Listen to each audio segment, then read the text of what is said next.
अच्छा, तो आज हम लोग क्या करेंगे, 6 सेमिस्टर का एफएम फाइनेंशियल मैनेजमेंट का क्लास नंबर 1 लीवरेज हम लोग चालू करने जा रहे हैं। तो लीवरेज का मतलब हो गया रिस्क को एनालिसिस करना। मतलब लीवरेज हम लोग ये चैप्टर हम लोग क्यों सीखेंगे, to analyse the risk, to analyse the risk, the risk involve in business, है ना। रिस्क को एनालिसिस करने के लिए हमें लीवरेज वाला जो चैप्टर है ये चैप्टर को पढ़ना पड़ेगा। अच्छा, ध्यान से समझते हैं। एक लीवरेज को समझने के लिए पहले इनकम स्टेटमेंट हम लोग एक ड्रॉ कर लेते हैं। मान लेते हैं जैसे कि तुम लोगों को मार्जिनल कॉस्टिंग आता है, वैसा ही कुछ है। मान लेते हैं कंपनी का एक सेल्स है, सेल्स का फिगर मान लो कि 1 लाख रुपए का सेल्स आ रहा है, ठीक है ना। 1 लाख रुपए का सेल्स आ रहा है। यहां से हम लोग क्या माइनस करते थे, वेरिएबल कॉस्ट को माइनस करते थे। मान लो वेरिएबल कॉस्ट जो है 60,000 है, वेरिएबल कॉस्ट जो है 60,000 है। तो माइनस करने के बाद क्या आ गया, 40,000 आ गया मेरा कंट्रीब्यूशन, ठीक है। कंट्रीब्यूशन आ गया 40,000 का। अब देखो यहाँ पे हम लोग यहाँ से लेस कर देंगे क्या, फिक्स्ड कॉस्ट को हम लोग यहाँ से लेस कर देंगे, तो लेस फिक्स्ड कॉस्ट मान लेते हैं यहाँ पे, सपोज 10,000 का फिक्स्ड कॉस्ट है, माइनस कर दिए तो आ गया मेरा इधर 30,000।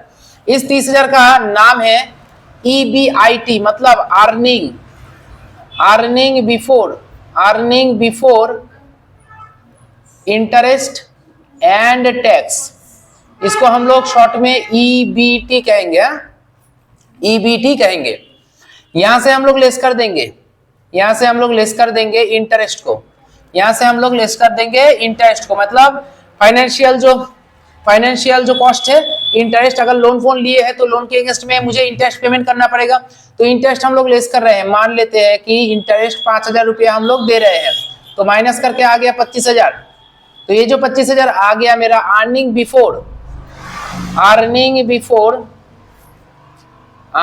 बिफोर टैक्स, इसको हम लोग शॉर्ट में EBT कहेंगे, ठीक है ना, अर्निंग बिफोर टैक्स। इसके बाद हम लोग क्या कर सकते हैं, यहां से लेस कर देंगे टैक्स का पेमेंट, टैक्स को हम लोग लेस कर देंगे। मतलब सरकार को जो टैक्स के हिसाब से मुझे देना पड़ेगा, जो भी 40% होगा, 50% होगा, क्वेश्चन में दिया रहेगा, तो टैक्स हमें माइनस करना पड़ेगा। EBIT है ये, EBIT, और ये है EBT। अच्छा, टैक्स हम लोग मान लेते हैं कि 50% है टैक्स का रेट, तो यहाँ पे कितना आ गया, 12,500। तो माइनस करके जो आ रहा है 12,500, ये बन गया मेरा earning available to equity share holder,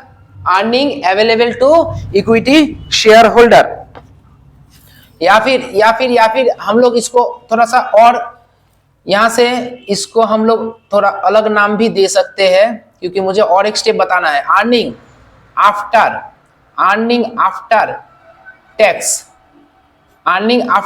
मतलब EAT नाम देते हैं, EAT, अर्निंग आफ्टर टैक्स, ठीक है।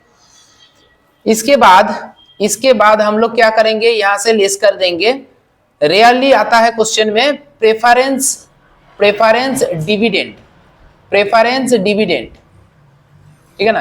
अगर कंपनी का कैपिटल स्ट्रक्चर के अंदर प्रेफरेंस शेयर मार्केट में छोड़ा हुआ है, तो प्रेफरेंस शेयर होल्डर लोग भी अपना फिक्स्ड रेट ऑफ इंटरेस्ट मांगने के लिए आएगा, और हम लोगों को देना भी पड़ेगा, प्रेफरेंस डिविडेंड देना पड़ेगा। मान लेते प्रेफरेंस डिविडेंड में 2,500, ऐसे ही मैं बोल रहा हूं, कोई मतलब लॉजिक नहीं है, जस्ट सपोज। तो आ गया मेरा 10,000। ये जो 10,000 आ गया earning available to equity share holder, earning available to equity share holder, ठीक है ना, earning available to equity share holder. तो ये जो पैसा है इक्विटी शेयर होल्डर को मिलने वाला है, ठीक है, यहां तक क्लियर है। तो इसके ऊपर बेस करके हमें लीवरेज का कैलकुलेशन करना है। थोड़ा ध्यान से देखो, एक्सपेंसेस को हम लोग थोड़ा सा कॉन्सेप्ट क्लियर करना चाहता हूं मैं। एक्सपेंसेस को हम लोग क्या करेंगे, दो हिस्सों में बांट सकते हैं। एक्सपेंसेस को हम लोग दो हिस्सों में बांट सकते हैं। जैसे कि एक होता है फिक्स्ड एक्सपेंसेस, एक है वेरिएबल एक्सपेंसेस। सर एक दूसरा भी हम लोग पढ़े हैं सर, वो है semi variable. Semi variable expenses, semi variable expenses क्या है, mixture of mixed and variable expenses. तो इसलिए हम लोग ब्रॉडली एक्सपेंसेस को दो तरीके से डिवाइड कर रहे हैं, ठीक है, एक है फिक्स्ड, एक है वेरिएबल। तुम लोगों को बताना है कि ऊपर से आते हैं कौन सा फिक्स्ड है और कौन सा वेरिएबल है। सेल, सेल बढ़ भी सकता है घट भी सकता है, हर साल सेम रहता है नहीं। अच्छा वो सेल तो एक्सपेंसेस है भी नहीं, वो इनकम है। तो पहला एक्सपेंसेस क्या है, वेरिएबल कॉस्ट। तो बोलो वेरिएबल कॉस्ट, अगर सेल हम लोग मान लो 1 लाख के जगह 2 लाख रुपए का सेल कर रहे हैं, मतलब डबल सेल कर रहे हैं, मतलब डबल यूनिट भी बेच रहे हैं, है ना। सेल का अमाउंट बढ़ाने से थोड़ी होगा। हम लोग को अगर मान लो 1 लाख रुपया कमाने के लिए 1 लाख यूनिट बेचना पड़ रहा है, और अगर वो सेल का जो अमाउंट है वो मैं 2 लाख करना चाह रहा हूं, तो मुझे क्या करना पड़ेगा, 2 लाख यूनिट भी बेचना पड़ेगा। तो 2 लाख यूनिट बेचने के लिए 2 लाख यूनिट बनाना पड़ेगा। तो 2 लाख यूनिट बनाने के लिए वेरिएबल कॉस्ट तो लगेगा ना। एक यूनिट बनाने के लिए 6 रुपया लगता है या कुछ भी लगता है, तो 2 यूनिट बनाने के लिए 12 रुपया लगेगा, 3 यूनिट बनाने के लिए वैसे ही गुना करते करते आगे चलेंगे 18 रुपया, ऐसे करते करते आगे चलेंगे। तो वेरिएबल कॉस्ट जो है वो तो नाम ही वेरिएबल है, छोड़ दो इस बात को। अब देखो फिक्स्ड कॉस्ट हमेशा के लिए फिक्स्ड होता है। इसके बाद आता है अर्निंग, इंटरेस्ट। अब बताओ इंटरेस्ट क्या है, इंटरेस्ट तो फिक्स्ड है ना। मेरा इनकम बढ़े घटे, मतलब सेल बढ़ जाए घट जाए, इंटरेस्ट मेरा फिक्स रहेगा। तो ये वाला हो गया एक फिक्स, ये वाला हो गया एक फिक्स। टैक्स बताओ, टैक्स फिक्स है कि वेरिएबल है, वेरिएबल है सर। अगर तुम्हारा इनकम फ्लक्चुएट कर रहा है तो उसके हिसाब से उसका 50% भी तो फ्लक्चुएट करेगा ना। तो टैक्स मेरा वेरिएबल है। प्रेफरेंस डिविडेंड, प्रेफरेंस डिविडेंड नहीं, परसेंटेज फिक्स है सर, परसेंटेज फिक्स है, अमाउंट कभी फिक्स नहीं है। हम लोग तो अमाउंट के लिए, अमाउंट को लेकर बात कर रहे हैं ना। तो परसेंटेज फिक्स रह सकता है लेकिन अमाउंट तो फिक्स नहीं है। अमाउंट फिक्स है क्या, नहीं है, फिक्स नहीं है। तो ये भी वेरिएबल निकला, ठीक है ना। यहां तक समझ में आ गया। अब देखो ये मेरा फिक्स्ड है, तो इसके ऊपर वाले को और सर इसके ठीक नीचे वाले को हम लोग ब्रैकेट से घेर देंगे। लॉजिक क्या है, अरे बताते हैं, रुको ना। ये फिक्स्ड है, इसके ऊपर वाले को और इसके नीचे वाले को घेर देंगे। ऊपर वाला पहले से ही घेरा हुआ है, नीचे वाले को घेर देंगे, ठीक है। यहां तक क्लियर हो गया। और कुछ है, नहीं है। तो मतलब जो फिक्स्ड है उसके ऊपर वाले को और नीचे वाले को घेर दिए। जो फिक्स्ड है इंटरेस्ट, उसके ऊपर वाले को और नीचे वाले को हम लोग घेर दिए है। यहां से ही हम लोग फॉर्मूला डिराइव कर लेंगे। फॉर्मूला क्या है, पहले degree of operating leverage, degree of operating leverage, मतलब इसको हम लोग शॉर्ट में DOL कहते हैं, degree of operating leverage. Contribution divided by EBIT, contribution divided by EBIT। तो यहां पे लिख देते हैं formula, contribution divided by EBIT। याद करने का जरूरत पड़ा नहीं सर, कौन सा फिक्स्ड है सर, पहला वाला जो फिक्स्ड है, फिक्स्ड कॉस्ट, उसके ऊपर वाला और नीचे वाले को बॉक्स कर दीजिए, ऊपर वाले को ऊपर रख दीजिए, नीचे वाले को नीचे रख दीजिए। DOL का फॉर्मूला बन चुका है, ठीक है। नेक्स्ट आते हैं सर, ये 1 नंबर था, ये 2 number, degree of financial leverage, degree of financial leverage. तो देखो फाइनेंशियल कॉस्ट में बताया था इंटरेस्ट को, है ना। फाइनेंशियल कॉस्ट क्यों, क्योंकि अगर हम लोग कंपनी को एक्सपेंड करने के लिए कुछ लोन लिए हैं तो वो फाइनेंशियल एक्सपेंसेस के अंदर आता है। तो फाइनेंशियल कॉस्ट के ऊपर और नीचे वाले को घेरे थे, है कि नहीं है। ऊपर वाले को ऊपर रख देते, नीचे वाले को नीचे रख देते, तो डिग्री ऑफ फाइनेंशियल लीवरेज, मतलब जिसको हम लोग DFL कहते हैं, वो भी आ गया। क्या आ गया sir, EBIT divided by EBT। आ गया कि नहीं। अच्छा 3 नंबर में आ जाओ, डिग्री ऑफ कंबाइंड लीवरेज, इसको हम लोग बोलेंगे DCL। क्या बोलेंगे, DCL, है ना, DCL। अब DCL का सबसे इजी फॉर्मूला है, इन दोनों का मिश्रण होता है, कॉम्बाइन मतलब ऑपरेटिंग और फाइनेंस का मिश्रण होता है, मतलब इसको हम लोग DOL इंटू DFL कर देंगे, हो जाएगा। अभी फिलहाल के लिए दरकार है क्या, ऐसे पहले, आज तो क्लास स्टार्टिंग है, आज के लिए इतना ही ठीक है, आज के लिए इतना ही ठीक है। फिर भी अगर करना चाहते हो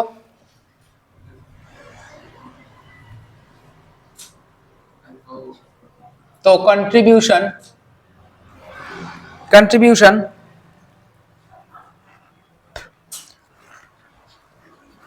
डिवाइडेड बाय ऊपर डिवाइडेड बाय नीचे, contribution divided by EBT, contribution divided by EBT। मैं क्वेश्चन ढूंढ रहा हूं कौन सा वाला क्वेश्चन मैं करवा दूं। कंट्रीब्यूशन बाय EBT मिल गया, कंट्रीब्यूशन डिवाइडेड बाय EBT कर देने से DCL का फॉर्मूला आ जाएगा, ठीक है। तो इसके ऊपर बेस करके एक मैथ देते हैं, फटाफट करके दिखाओ। हाँ, ये फॉर्मूला पहले ये वाला उतारना है, उसके बाद ये DOL, DFL और DCL निकालना है, ठीक है। तो जल्दी से इसको करते हैं। अच्छा देखो, जो हम लोग अभी अभी क्वेश्चन दिए, क्वेश्चन नंबर 1 CA फाइनल का क्वेश्चन है, CA फाइनल का क्वेश्चन है। क्या बहुत कठिन हो जाएगा? पता नहीं सर। क्या सर, कुछ नहीं है। हाँ हाँ हाँ, मैंने CA वाला मैथ कठिन है, इजी है, और BCom वाला मैथ सर कठिन है, तो काहे CA नहीं कर लेती हो, है ना, CA कर लो। अच्छा देखो यहाँ पे सेल दिया हुआ है। अच्छा क्वेश्चन को पढ़ लेते हैं। An analytical statement of AB company is shown below. It is based on an output sales level of 80,000 unit. 80,000 unit sale हो रहा है, 80,000 यूनिट सेल हो रहा है, ठीक है ना। तो उसके ऊपर दे रहा है, तो सेल का वैल्यू कितना है। अच्छा यहां पे मैं करके दिखा देता हूं, 9,60,000 बोला है सेल का वैल्यू, सेल का वैल्यू 9,60,000। वेरिएबल कॉस्ट है कितना, 5,60,000 क्वेश्चन में दिया है, फिर भी तुम्हें ऐसा स्टेटमेंट बनाना पड़ेगा। कंट्रीब्यूशन कितना आ गया सर, 4 लाख का कंट्रीब्यूशन है, 4 लाख का कंट्रीब्यूशन है। उसके बाद सर फिक्स्ड कॉस्ट बोल रहा है 2,40,000 का फिक्स्ड कॉस्ट है। तो सर EBIT क्या आ गया, EBIT 1,60,000 आ गया सर, EBIT 1,60,000 आ गया EBIT। उसके बाद इंटरेस्ट देखो ना, इंटरेस्ट कितना है यहाँ पे, 60,000 का इंटरेस्ट है, 60,000 का इंटरेस्ट है। तो EBT मतलब अर्निंग बिफोर टैक्स कितना आ गया, 1 लाख रुपए का अर्निंग बिफोर टैक्स आ गया। उसके बाद क्या है, टैक्स है, tax at the rate 50%।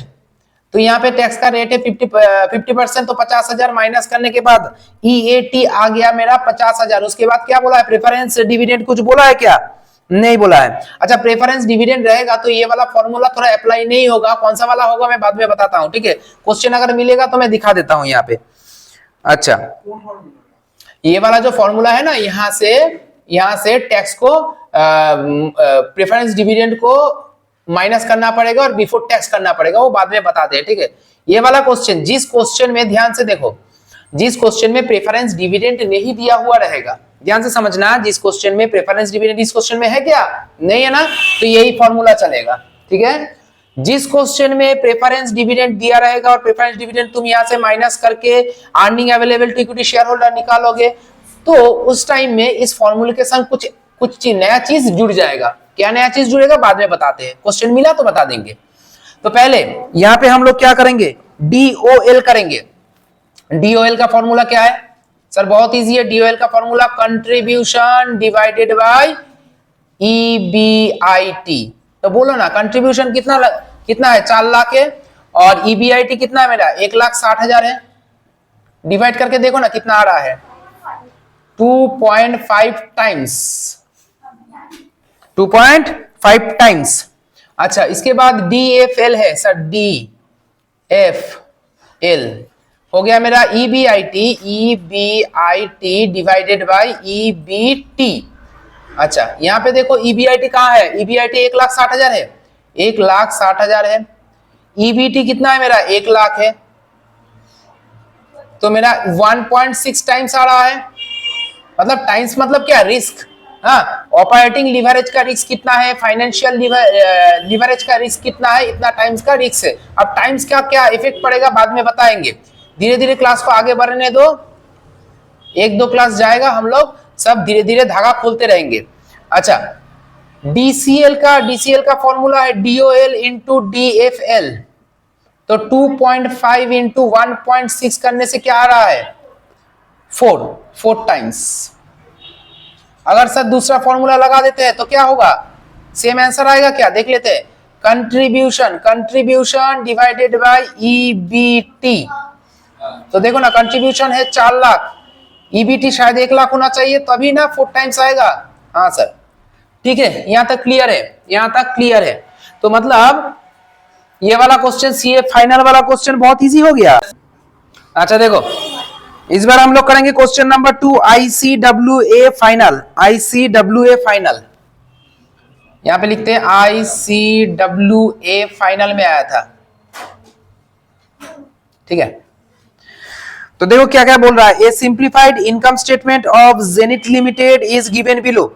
Sales बोल रहा है, वेरिएबल कॉस्ट बोल रहा है, सभी बोल के दिया हुआ है, कोई टेंशन वाला बात नहीं है। सेल्स बोल रहा है 10,50,000, सेल्स बोल रहा है 10,50,000 का सेल है। वेरिएबल कॉस्ट कितना बोल रहा है? 7,67,000 का वेरिएबल कॉस्ट है। माइनस करके आ रहा है, अच्छा कितना आ रहा है? कंट्रीब्यूशन निकाल के दिखाओ, कंट्रीब्यूशन माइनस करके बोलो, जल्दी बोलना।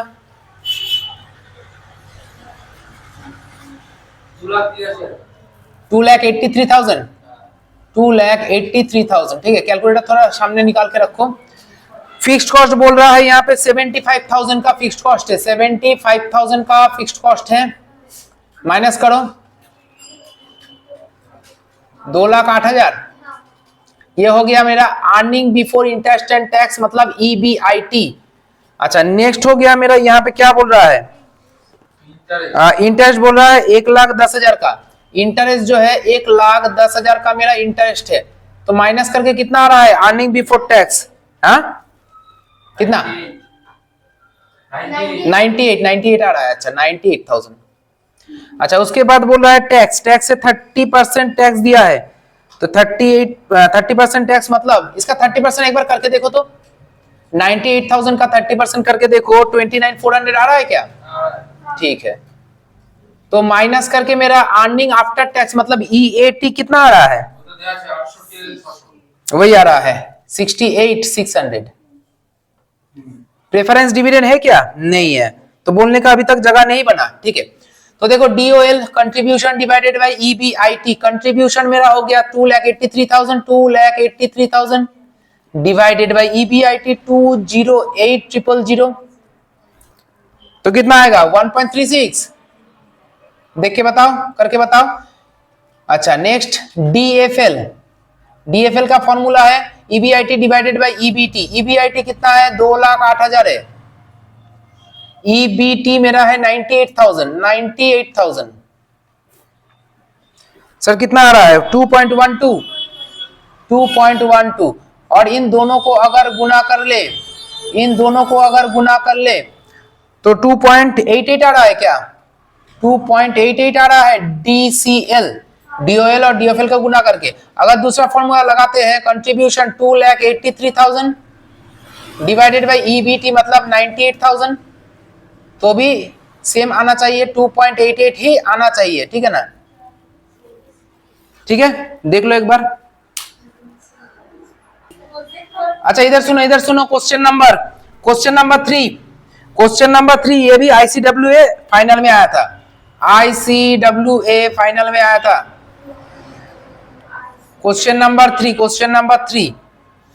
अच्छा, देखते हैं, चलो। क्वेश्चन नंबर 3 बोल रहा है, from the following information available for 4 company calculate EBIT, EPS, earning per share बोला है, हाँ? ऑपरेटिंग लीवरेज, फाइनेंशियल लीवरेज, अच्छा कॉम्बाइंड भी निकाल देंगे हम लोग, कोई टेंशन वाला बात नहीं है। अच्छा, सेलिंग प्राइस पर यूनिट बोला है, वेरिएबल कॉस्ट पर यूनिट बोला है, क्वांटिटी बोला है, फिक्स्ड कॉस्ट बोला है, इंटरेस्ट बोला है, टैक्स रेट बोला है, नंबर ऑफ इक्विटी शेयर बोला है, ठीक है ना? तो चलो करते हैं। हाँ, पहले तो सेल्स को हम लोग कैसे करेंगे? 15 रुपया पर यूनिट में है, और कितना यूनिट सेल किए? 20,000 यूनिट सेल किए, है ना? तो हम लोग 20,000 इंटू 15 करके बोलो ना, कितना आ रहा है? मतलब 20,000 जो यूनिट है इंटू ₹15 है, तो कितना आ रहा है? 3 लाख। ठीक। वेरिएबल कॉस्ट जो है 10 रुपया करके है, तो 20,000 यूनिट इंटू 10 रुपया करके आएगा 2 लाख। तो यहां से कंट्रीब्यूशन आ गया 1 लाख, है ना। कंट्रीब्यूशन 1 लाख आ गया, तो पर यूनिट के हिसाब से ₹5 पर यूनिट, है ना। ₹5 पर यूनिट का कंट्रीब्यूशन है। नहीं भी करोगे तो भी चलेगा, कोई टेंशन वाला बात नहीं है। फिक्स्ड कॉस्ट बोल रहा है 30,000, फिक्स्ड कॉस्ट जो है 30,000 है। माइनस करेंगे तो 70,000 आ गया। ईबीआईटी आ गया मेरा 70,000 का ईबीआईटी आ गया। अब ईबीआईटी के बाद हम लोग करेंगे फिक्स्ड कॉस्ट के बाद इंटरेस्ट बोला है 15,000 का, इंटरेस्ट बोल रहा है 15,000 का, तो माइनस कर लेंगे तो 55,000 आ रहा है। तो ये बन गया मेरा ईबीटी बन गया। टैक्स का रेट कितना बोल रहा है? 40% बोल रहा है, तो निकाल के दिखाओ ना। टैक्स एट द रेट 40% कितना आएगा? 22,000। तो माइनस करके अर्निंग आफ्टर टैक्स मतलब ईएटी कितना आ रहा है? 33,000, ठीक है ना। तो 33,000 आ जाने के बाद यही है ईएटी मतलब अर्निंग आफ्टर टैक्स। इसी को हम लोग बोलेंगे earning available to equity share holder, है ना। इसी को हम लोग बोलेंगे earning available to equity share holder 33,000। अब देखो, मैं जो मेन फॉर्मूला था यहाँ पे भी मैं दिखा दे रहा हूं। नंबर ऑफ शेयर कितना है? देखो क्वेश्चन में नंबर ऑफ शेयर हमें देखना है। मान लेते हैं यहाँ पे भी जो हम लोग ये डेमो बनाए थे वहां पे भी 5,000 शेयर है, और यहाँ पे भी नंबर ऑफ शेयर कितना दिखा रहा है? 5,000 ही दिखा रहा है। नंबर ऑफ शेयर 5,000 है। अब इसको ईएटी को हम लोग ए नंबर दे देते हैं, नंबर ऑफ शेयर को हम लोग बी नंबर दे देते हैं, और पहला बोल रहा है EPS earning per share, earning per, हाँ एकदम ए डिवाइडेड बाय बी। तो मतलब इसको डिवाइड करके देखो, अर्निंग पर शेयर मतलब ईपीएस, इसको हम लोग कैसे करेंगे? इसका formula earning available to equity share holder, earning available to equity share holder एकदम divided by number of share, ठीक है ना। इसको हम लोग ए नंबर दे देते हैं, इसको हम लोग बी नंबर दे देते हैं, और शॉर्ट में तुम लिख देना ए डिवाइडेड बाय बी, ठीक है।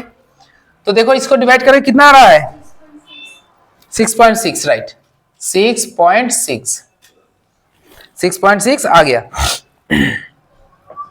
तो इस हिसाब से ये तो मैं कौन से चीज का बनाया हूं? ये कंपनी पी का बनाया हूं, पी नामक कंपनी का मैं बनाया हूं। इस हिसाब से तुम्हें क्यू, आर और एस का भी तुम्हें बना लेना है, अभी करना है। थोड़ा रुक जाओ, मैं ये वाला भी कर लेता हूं। डीओएल हो गया मेरा पी के लिए, है ना। कंपनी मेरा है पी, तो पी का 1 lakh divided by 70,000, 1 lakh divided by 70,000। DOL आ गया। डीएफएल ईबीआईटी मतलब 70,000 डिवाइडेड बाय 55,000। डीसीएल तो गुना करना पड़ेगा, तो देखो इसका आंसर क्या क्या आ रहा है? ऑपरेटिंग का 1.43, देखो तो 1.43, और इसका आ रहा है 1.27, और इन दोनों को गुना करने के बाद आ गया मेरा डिग्री ऑफ कंबाइंड लीवरेज। ये तो तुम्हें करना पड़ेगा, फटाफट करके दिखाओ। 1.43 इंटू 1.27, बोलो।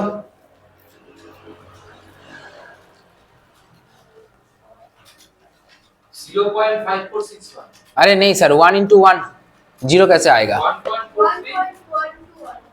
1.43 इंटू 1.27 है ना।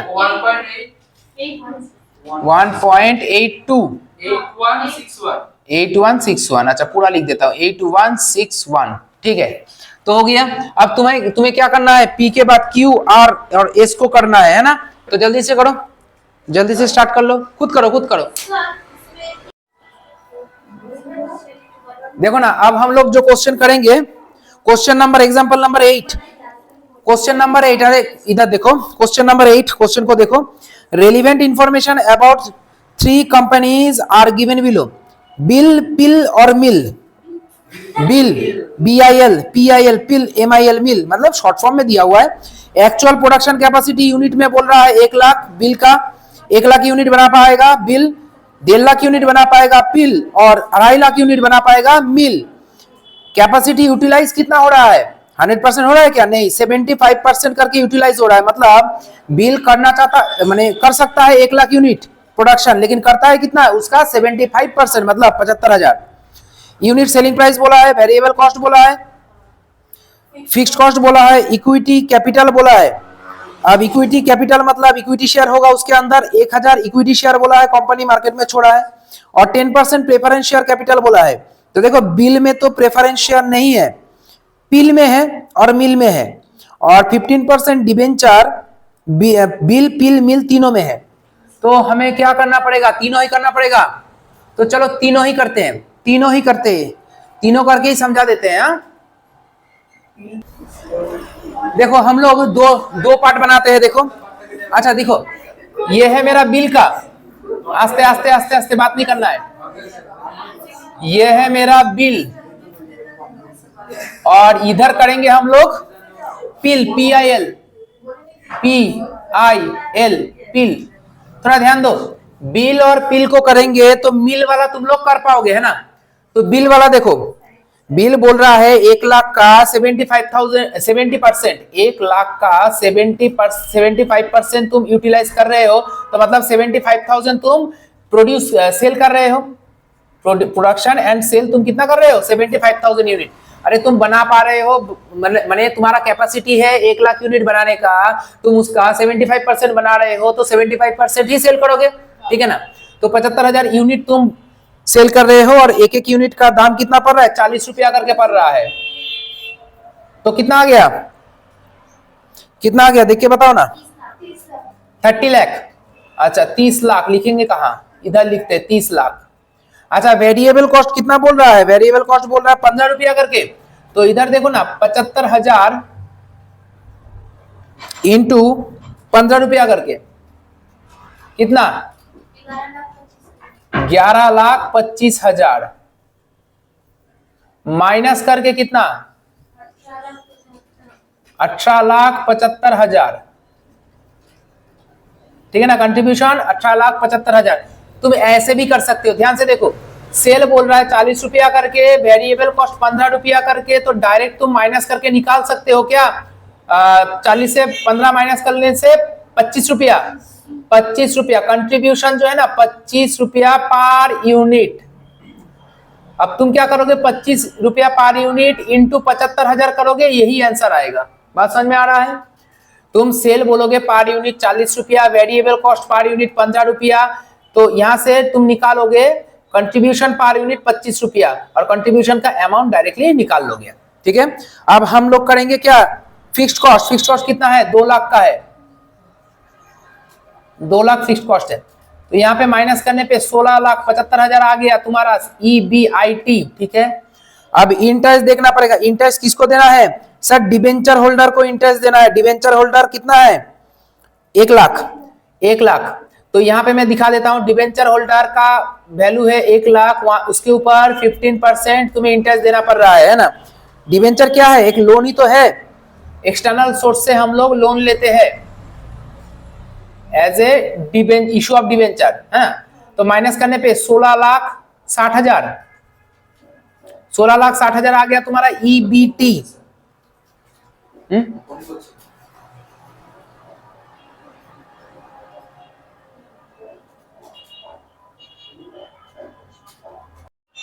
हाँ, तो चलो यहाँ पे देख लेते हैं एक बार।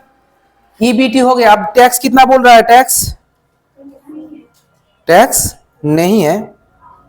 हाँ, शायद टैक्स नहीं है। इक्विटी शेयर बोल रहा है, प्रेफरेंस शेयर बोल रहा है, डिवेंचर बोल रहा है। अच्छा, टैक्स को एज्यूम करना ही पड़ेगा। एज्यूम कर लेते हैं 50% टैक्स है, तुम एज्यूम कर सकते हो, कोई टेंशन नहीं है। 50% है तो यहाँ पे कितना आएगा? 8,30,000। तो EAT आ जाएगा 8,30,000। अच्छा, प्रेफरेंस डिविडेंड तो है नहीं सर, प्रेफरेंस डिविडेंड नहीं है, तो प्रेफरेंस डिविडेंड को लिखते हैं, डैश दे देते हैं, earning available to equity share holder 8,30,000, ठीक है। Earning available to equity share holder 8,30,000 हुआ। कुछ क्वेश्चन है, बोलो। टैक्स 50% हम लोग एज्यूम कर लिए हैं, बिना टैक्स दिए हुए हम लोग प्रेफरेंस डिविडेंड को कैसे देंगे? बिना टैक्स दिए प्रेफरेंस डिविडेंड, मतलब प्रेफरेंस शेयर होल्डर को डिविडेंड बांटना नहीं होता है, ठीक है ना। इसको हम लोग से मतलब लेट हम लोग मान लिए हैं, सपोज हम लोग मान लिए हैं। अच्छा, नंबर ऑफ शेयर कितना है बिल के केस में? नंबर ऑफ शेयर कितना है? 1,000 है। नंबर ऑफ शेयर जो है 1,000 है, तो यहाँ पे अर्निंग पर शेयर निकाल दो ना। हाँ ठीक है चलो। अर्निंग पर शेयर जो है मेरा 1 2 3 830 रुपया करके ईपीएस आ रहा है, 830 रुपया करके ईपीएस आ रहा है, ठीक है। अब टीआईएल में आ जाओ। अच्छा, यहाँ पे थोड़ा जगह का कमी है, इसलिए मैं जस्ट बोल रहा हूं, तुम लोग सुन के करो। 1,50,000 लाख कैपेसिटी है, उसका 75% हम लोग यूटिलाइज कर रहे हैं, तो 1,50,000 लाख का तो थोड़ा ऊपर नीचे हो जाएगा। हाँ, 1,50,000 लाख का 75% जो भी आ रहा है, जितना यूनिट आ रहा है, इनटू हम लोग करेंगे 50 रुपया करके, इनटू करेंगे हम लोग 50 रुपया करके, तो हमें सेल का अमाउंट मिल जाएगा। कितना है? 1,50,000 lakh into 75% into ₹50। 1,50,000 lakh into 75%, 562500। अच्छा, वेरिएबल कॉस्ट कितना बोल रहा था? वेरिएबल कॉस्ट बोल रहा है 15 रुपया करके, तो जितना यूनिट यहाँ पे आया था इस इंटू 15 रुपया करके बोलो। 1687,500। अब माइनस करके देखो कितना आ रहा है, ये हो जाएगा मेरा कंट्रीब्यूशन। हाँ बोलो। 3937,500, ये आ गया मेरा कंट्रीब्यूशन, ठीक है ना। अच्छा, अब हम लोग क्या करेंगे? फिक्स्ड कॉस्ट को माइनस करेंगे। फिक्स्ड कॉस्ट कितना दिया हुआ है? फिक्स्ड कॉस्ट 3 लाख रुपया दिया हुआ है, 3 लाख रुपया दिया हुआ है, तो फिक्स्ड कॉस्ट 3 लाख माइनस करेंगे तो कितना है? 37,500। ये आ गया मेरा EBIT, जगह कमी है। अच्छा देखो, इंटरेस्ट बोल रहा है। इंटरेस्ट क्या है? डिवेंचर हम लोग 2 लाख रुपया उठाए थे डिवेंचर इशू करके, उसके ऊपर 15%, 2 लाख के ऊपर 15% कितना आ गया? 30,000। सर 2 लाख का 15%, 2 लाख का 15%, 30,000 इंटरेस्ट माइनस कर लो 36,07,500, ये आ गया मेरा EBT आ गया। अच्छा, इसके बाद टैक्स करना पड़ेगा मुझे, टैक्स करना पड़ेगा 50%। ये जो अमाउंट है इसका 50% या डिवाइडेड बाय 2 कर लो, कितना आएगा? 1718।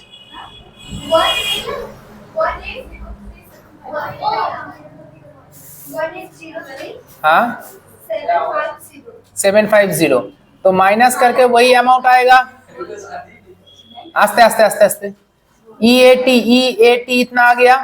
अब प्रेफरेंस डिविडेंड ढूंढो। प्रेफरेंस शेयर है, हाँ 50,000 है, उसके ऊपर 10% मतलब 5,000 है ना। 5,000 मुझे एज प्रेफरेंस डिविडेंड देना पड़ेगा। मैं यहाँ पे कैलकुलेट करके दिखाता हूँ। प्रेफरेंस शेयर हम लोग मार्केट में बेचे थे 50,000 रुपए का, उसके ऊपर 10% मुझे डिविडेंड देना पड़ रहा है, मतलब 5,000 देना पड़ेगा। तो माइनस करके कितना आएगा बोलो ना? 1798,750। अब ये हो गया ए, मतलब earning available to equity share holder. Earning available to equity share holder, इसको हम लोग ए लिखते हैं। नंबर ऑफ शेयर कितना है देखो एक बार। नंबर ऑफ शेयर है यहाँ पे वही 1,000 ही है। नंबर ऑफ शेयर 1,000 है। अब डिवाइड कर देंगे तो 1798,123.750। अर्निंग पर शेयर मतलब ईपीएस यहाँ पे निकल के आ गया, ठीक है। यहाँ तक कोई दिक्कत नहीं है। अब देखो यहाँ पे बात समझो, अगर बिल का हम लोग कैलकुलेट करेंगे, बिल का अगर कैलकुलेट करेंगे तो सिंपल यही वाला फॉर्मूला लगेगा। बिल का कैलकुलेट करेंगे तो सेम यही वाला फॉर्मूला लगेगा। तो मैं यहाँ पे नीचे कर लेता हूँ बिल का। बिल का मैं यहाँ पे करके दिखाता हूं, क्या है DOL, DOL कंट्रीब्यूशन देखो ना यहाँ पे कितना है 18,75,000, 18,75,000 डिवाइडेड बाय EBIT 16,75,000, ठीक है। उसके बाद DFL आएगा, DFL आएगा 16,75,000 डिवाइडेड बाय EBT मतलब हो गया 16,60,000। उसके बाद DCL, DOL जो उसका आंसर आएगा इनटू DFL, उसका जो आंसर आएगा है ना, तो क्या तुम लोग कर रहे हो? फर्स्ट आएगा 1.11,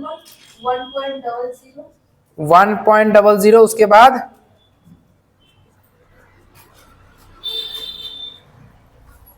यही आ रहा है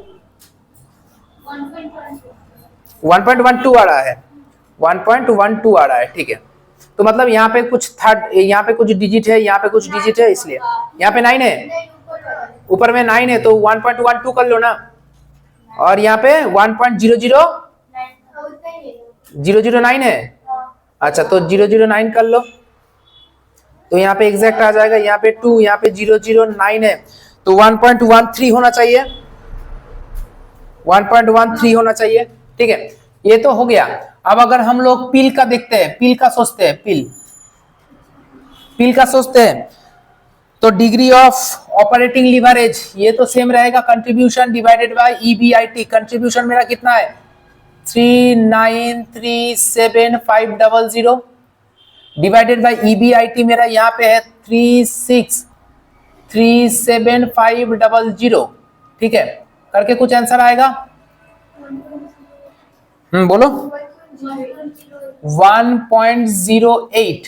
अच्छा यहाँ पे और यहाँ पे थोड़ा सा अलग चेंज हो जाएगा, यहाँ पे सिर्फ यहाँ पे ही चेंज हो जाएगा। तो देखो यहाँ पे फॉर्मूला में माइनस करना पड़ेगा, प्रेफरेंस डिविडेंड को माइनस करना पड़ेगा। तो प्रेफरेंस डिविडेंड जो है ना, ऊपर में लिखो PD divided by 1 minus T। अच्छा ये सिस्टम क्यों है, देखो इधर समझो। EBIT जो है ये बिफोर टैक्स आइटम है ना। टैक्स कहाँ पे आ रहा है, यहाँ पे सर टैक्स है, तो EBIT बिफोर टैक्स का आइटम है। अच्छा EBT जो है, टैक्स तो यहाँ पे आ रहा है, टैक्स तो यहाँ पे आ रहा है, ये भी जो EBT आ रहा है ये भी बिफोर टैक्स का आइटम है। लेकिन PD माने प्रेफरेंस डिविडेंड जो है, मैं यहाँ पे इसको PD बोल रहा हूँ।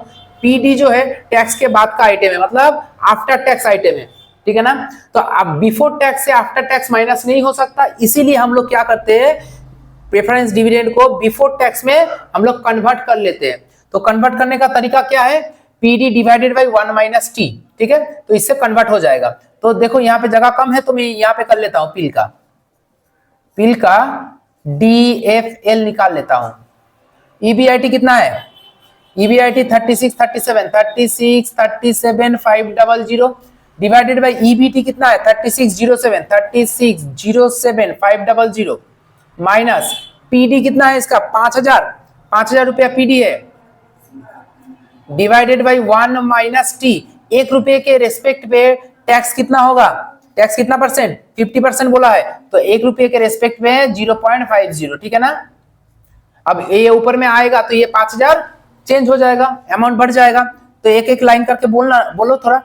3637,500 नीचे 3607,500 माइनस, अब ये करने से क्या हो जाएगा 50 पैसा है ना। 5,000 डिवाइडेड बाय 50 पैसा करके देखो ना कितना आ रहा है, 5,000 डिवाइडेड बाय 50 पैसा करने से डबल हो जाएगा, है कि नहीं है, 10,000 हो रहा है ना। हाँ सही बात।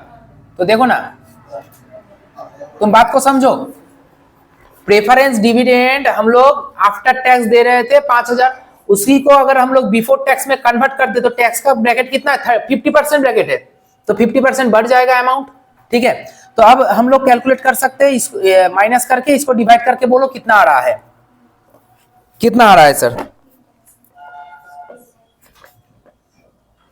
1.01, क्या 1.01 आ रहा है, एक बार चेक कर लेना 1.01 आ रहा है कि नहीं। और DCL का फॉर्मूला यही लगेगा, DOL मतलब DOL आया 1.08 इंटू DFL आया 1.01, 1.01 तो गुना करके हम लोगों को कितना आएगा 1.09 ठीक है। एक बार चेक कर लो। अब यहाँ पे भी अगर करोगे तो तुम यहाँ पे हमें कर लेना पड़ेगा PD divided by 1 minus T कर लेना पड़ेगा, ठीक है। तो करने से मेरा आंसर आ जाएगा। तो बिल कर लिया तो मिल घर में तुम लोग जरूर से बना लेना, ठीक है।